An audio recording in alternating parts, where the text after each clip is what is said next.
You're listening to the Greeks Gridiron, live with Ethan Hristodoulou.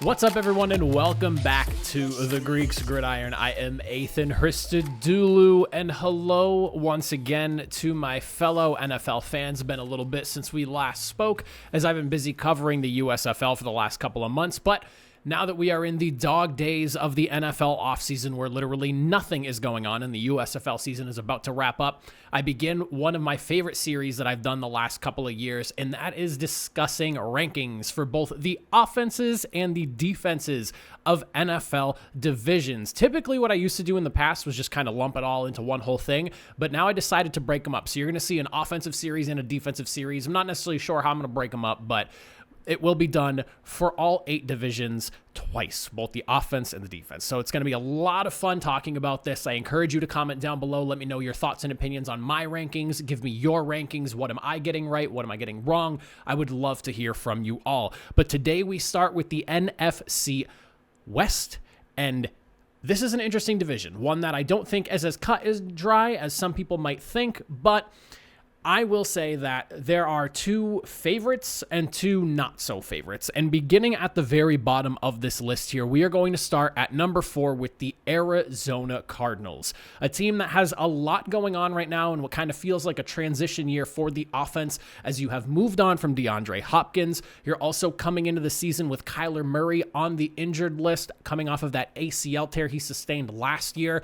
Right now, it seems like quarterback Colt McCoy is going to be the guy that leads the way for you under center. I'd be shocked to see someone like 5th round pick Clayton Tune or Jeff Driscoll as like the guys leading the way, unless things just go really poorly for Colt McCoy, who I think has been serviceable as a backup throughout his career at times. So I'm assuming he leads the way for the team, but until we see Kyler Murray back and healthy, and typically with ACL injuries, it feels like it takes players a little bit longer to get more comfortable with that leg. Maybe like a year or so is after the fact is when they really get back to being themselves. And with Kyler Murray's game being somewhat reliant on his ability to move in the pocket and outside the pocket, I expect this season to be kind of a wash, at least at the quarterback spot here, even after Kyler Murray gets back, unless he just comes in and shuts me up and lights it up. That's definitely a possibility, but I don't think as likely. Then there's also, like I mentioned, the receiver room questions right now. You moved on from DeAndre Hopkins. Marquise Brown and Rondale Moore are going to be your guys that lead the way in the room, but I'm sitting here left wondering, who else steps up. You obviously have veterans like Greg Dortch. On top of that, Zach Pascal. And then there's other guys like rookie wide receiver Michael Wilson, who you drafted in the 3rd round. And I'm just curious to see how the hierarchy kind of shakes itself out. Does Rondale Moore maybe usurp Marquise Brown, or is Marquise Brown going to be the number 1 guy? I know he has that relationship with Kyler Murray, but as I mentioned, obviously Murray's not going to be there to kick things off in the season. So it'll be interesting to see how the receiving room altogether just kind of develops through the early portion of the year. And even once Kyler Murray gets onto the field, who ends up becoming favored? Who gets that real connection with Murray? There's a lot of just variables. And then on top of that, the offensive line, a lot of improvement needs to come from this unit, and I think they did a solid job at least beginning to address that. But you allowed 46 sacks last season, which was tied for 10th most, and on top of that, you weren't really opening up rushing lanes too much as well, with only 110 per game,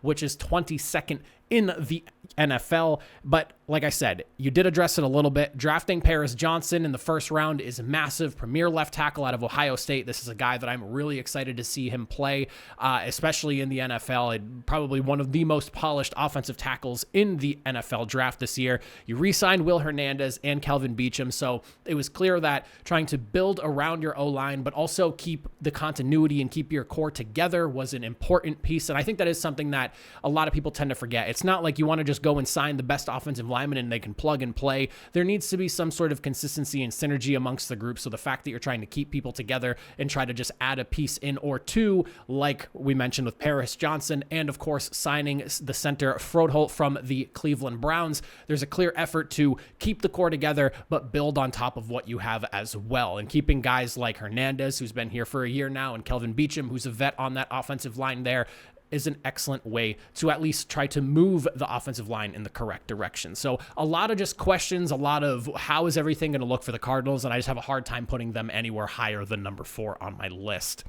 Moving into the number 3 spot, though, here, and I'm a little bit torn on this one, and maybe it's because I have a little bit of a bias for the LA Rams. I was kind of juggling where I wanted to put them in this list because I'm a big Matthew Stafford fan and a really big believer in Matthew Stafford, and I have been for the duration of his career since he got drafted in 2009.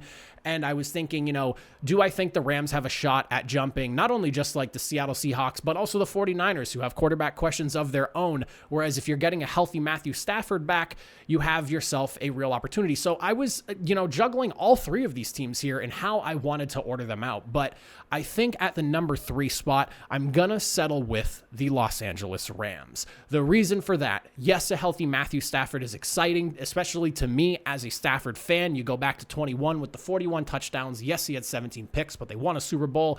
And I mean, nobody was better against the pressure than Matthew Stafford last year. But last year, before he got hurt with his injury and ended up missing the rest of the season dealing with that whole back issue, it just was not looking good for him, and the pressure was really starting to get to him. And I think that's more so just because the offensive line was completely battered and bruised. So I do expect them to, 1, be healthier this year, and 2, they obviously made a little bit of an attempt to try to fortify that offensive line, that things should get better. Because if you look at last season, in the 9 games that Matthew Stafford played, he was sacked 29 times. That's in 9 games compared to the year before, where, again, I said he was really good against pressure, one of the best, if not, I think it was the best in the NFL, but he was sacked a total of 30 times in 2021. That's through an entire slate of 16 games, as opposed to the 9 where he was 1 sack shy of his total from the year prior. So with the improvements to the offensive line, as I just mentioned, I think things will look a little bit better here. You took 2 offensive linemen in the draft, Steve Avila in the 2nd round being the headliner guy there and a good depth piece, and Warren McClendon in the 5th round. You signed 3 other undrafted free agents as well. There was a clear effort to try to get a little bit younger on the offensive line, go after some guys that show some talent,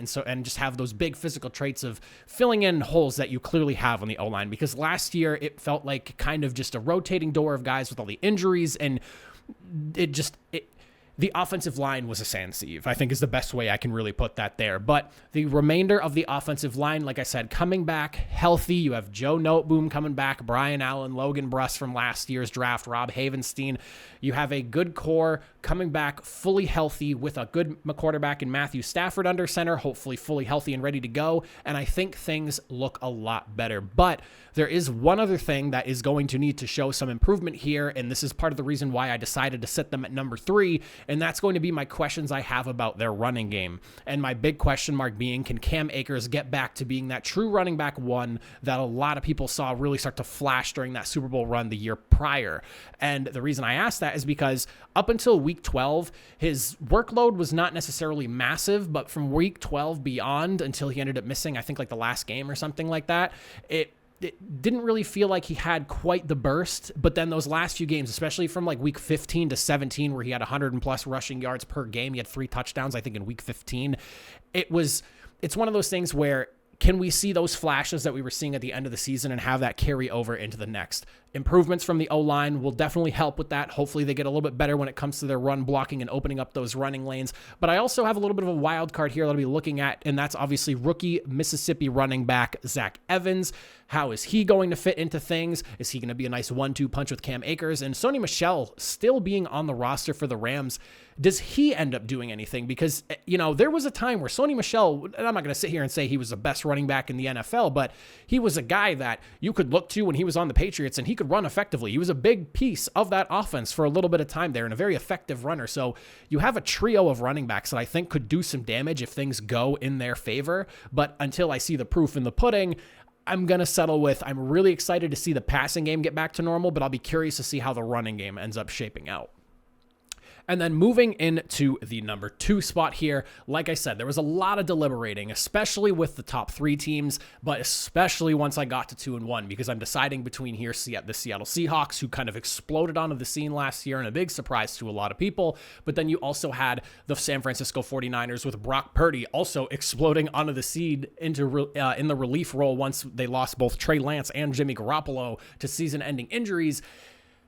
Who do you go with? The veteran who finally put it all together at the very late stage in his career. He signs a big contract extension that's basically like a big bet on himself with a ton of incentives, and if he matches those incentives, he's going to get paid big time. So a lot of reason for him to really try and play well. The motivation is there. Then you got a guy like Brock Purdy who's coming back from the Tommy John thing. I believe that's what the surgery it was that he had. You also have Trey Lance, who has really only had like 100 passing attempts in the last 3 years of football, because if you remember, he sat out the season prior to getting drafted. He didn't play during that COVID year. He only had like 40 something snaps, I think the year before last, and then last year he had like 60 or 70 snaps. I don't know. It totaled out to like 107 if I'm remembering correctly. So there's a lot of variables and question marks at the quarterback for both of these teams, and one that can repeat what they're doing, and then the other team is just who is going to, and then Sam Darnold, I guess, is another guy. So a lot of thinking went into this, but at number 2, I'm going to go with the Seattle Seahawks. And don't just click away here if you're not happy with me going. Make sure you listen to my explanation here.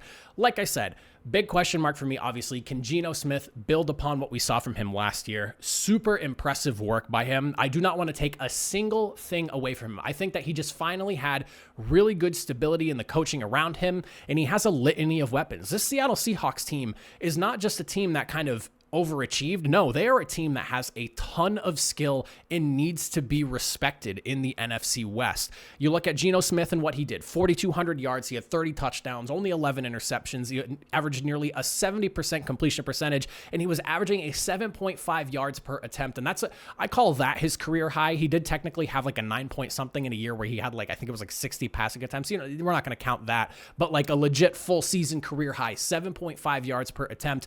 He has the contract with him now. It's incentive laden. So if he wants to be able to get paid all that money, he has got to work his ass off just as hard to get back to those numbers and make all that money that he feels he deserves.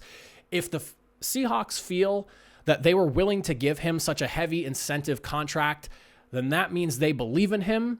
And that means that I'm going to believe in them, because I'm going to trust Pete Carroll and that coaching staff there. What they did last year was completely unexpected, but now going into year 2 with that entire core, you have obviously Kenneth Walker there. You obviously have a drafted running back in Zach Charbonnet coming in as well, the guy from UCLA. So a couple of really good young running backs. And do I even have to mention DK Metcalf, Tyler Lockett? Tyler Lockett's going on 31 years old right now, coming off of a 1,000-yard season and 9 touchdowns. No real reason to feel like he's going to slow down at any point right now. And then you have draftee from from Ohio State, wide receiver Jackson Smith-Njigba. There is a lot to like about this Seattle Seahawks team, and make no mistake, they are not one of those just, here was a random really good season and they're going to fall flat on their face. Pete Carroll, too good of a head coach to let something like that happen.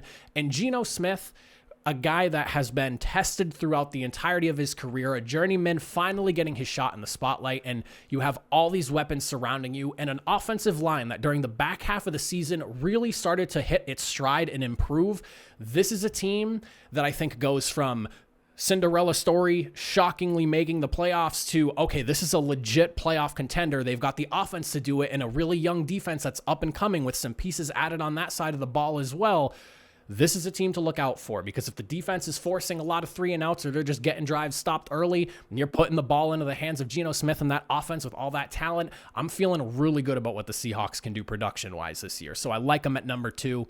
And then, of course, at the number 1 spot, obviously the only team remaining here, we're looking at the San Francisco 49ers. And the reason that I have them at number 1 is because I'm sitting here looking at just the scheme that Kyle Shanahan runs, and how it feels like any quarterback he puts in there ends up being at least good, and can sometimes even surpass good and be great. And Brock Purdy coming in and playing the way he did, I don't think is just a testament to his ability to make a scheme that works with the guy that he has throwing the football, but also just it comes down.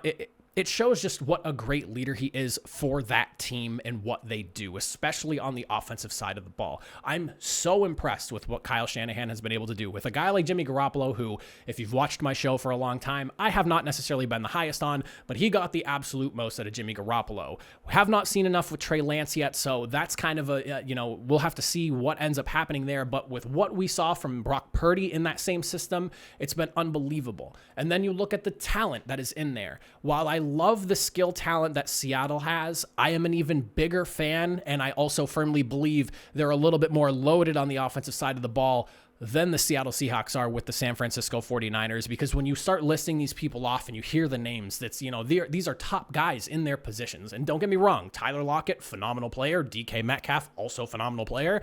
Kenneth Walker deserved himself Offensive Rookie of the Year, in my opinion. He was definitely a legit guy. But you look at wide receiver Deebo Samuel, who had a bit of a down year last year, but also was trying to, I feel like, carve out a new role because he wanted to get out of running the football. And I just feel like there was issues that were kind of being resolved throughout the year, but I expect Deebo Samuel to bounce back to the more of a playmaking type of guy that he was. Then you have Brandon Ayuk opposite of him, wide receiver Jawan Jennings, who had a nice 400 and some yards in 2022. There's other guys behind them as well. Ray McLeod is a guy that I think, in certain spots, big deep threat burner, also a great special teams returner as well. You look at tight end George Kittle, obviously one of the better tight ends in the NFL, one of the most charismatic tight ends in the NFL. And then you have running back Christian McCaffrey, who is just an absolute unbelievable, I don't even like calling him a running back sometimes, but just an unbelievable football player. He is a guy who can play within the slot, out wide if you need him to as a wide receiver, or you can line him up in the backfield and have him play the running back role, catching out of the backfield or just running the football as your running back.